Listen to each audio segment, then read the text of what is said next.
খাবার শুধু পেট ভরানোর বিষয় নয়, এটা ইবাদতের অংশ। খাবার আমাদের নিত্যদিনের প্রয়োজন, কিন্তু ইসলাম আমাদের শেখায় খাবার শুধু ক্ষুধা মেটানোর জন্য নয়, এটা আল্লাহর মহান নিয়ামত ও ইবাদতের এক মাধ্যম। আল্লাহ তাআলা কোরআনে বলেন, হে মানুষ, পৃথিবীতে যা হালাল ও পবিত্র তা থেকে খাও। সূরা বাকারা। এই আয়াত আমাদের মনে করিয়ে দেয়, খাবার শুধু সুস্বাদু হলেই চলবে না, তা হালাল ও পবিত্র হতে হবে। নবী মুহাম্মদ সাল্লাল্লাহু আলাইহি সাল্লাম খাবার খাওয়ার আগে বিসমিল্লাহ বলতেন। তিনি আমাদের শিখিয়েছেন, তোমাদের কেউ যখন খাবে তখন যেন সে আল্লাহর নাম নিয়ে খায়। একটু বিসমিল্লাহ বলা খাবারকে সাধারণ অভ্যাস থেকে ইবাদতে পরিণত করে দেয়। নবী সাল্লাল্লাহু আলাইহি সাল্লাম খাবার খেতেন ডান হাত দিয়ে, সামনে থেকে ধীরস্থিরভাবে। তিনি কখনো খাবারের দোষ ধরতেন না। পছন্দ হলে খেতেন, অপছন্দ হলে চুপ থাকতেন। আজ আমরা খাবার নষ্ট করি, প্লেট ভরে খাবার নেই, যা শেষ পর্যন্ত খেয়ে উঠতে পারি না। অথচ রাসূল সাল্লাল্লাহু আলাইহি সাল্লাম বলেছেন, আদম সন্তানের জন্য কয়েক লোকমাই যথেষ্ট, যা তার মেরুদণ্ড সোজা রাখে।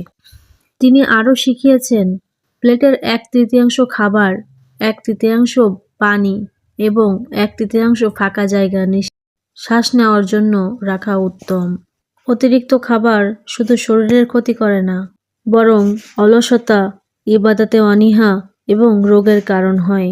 খাবার খাওয়ার পর নবীজি সাল্লাল্লাহু আলাইহি সাল্লাম আল্লাহর প্রশংসা করতেন। তিনি বলতেন, আলহামদুলিল্লাহিল্লাযী আতআমানি হাযা। এই শুকরিয়া আমাদের মনে করিয়ে দেয়, এই খাবার আমরা নিজে বানাইনি, আল্লাহই আমাদেরকে দিয়েছেন। আরেকটি গুরুত্বপূর্ণ বিষয় হলো খাবার ভাগ করে খাওয়া।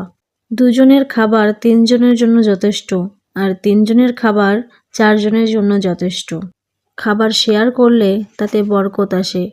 পরিবার, প্রতিবেশী, দুঃখী মানুষদের সাথে খাবার শেয়ার করে খাওয়া, এটা ইসলামের সুন্দর শিক্ষা। সবশেষে মনে রাখি, খাবার যেন আমাদের গুনাহের কারণ না হয়, বরং শক্তি পাই আল্লাহর ইবাদত করার জন্য। বিসমিল্লাহ বলে শুরু করা, সুন্নাত মেনে খাওয়া, অপচয় না করা এবং আলহামদুলিল্লাহ বলে শেষ করা, এই ছোট ছোট আমলগুলো আমাদের দৈনন্দিন জীবনকে নেকিতে ভরিয়ে দেবে। আল্লাহ আমাদের হালাল খাবার খাওয়ার তৌফিক দান করুন, আমিন।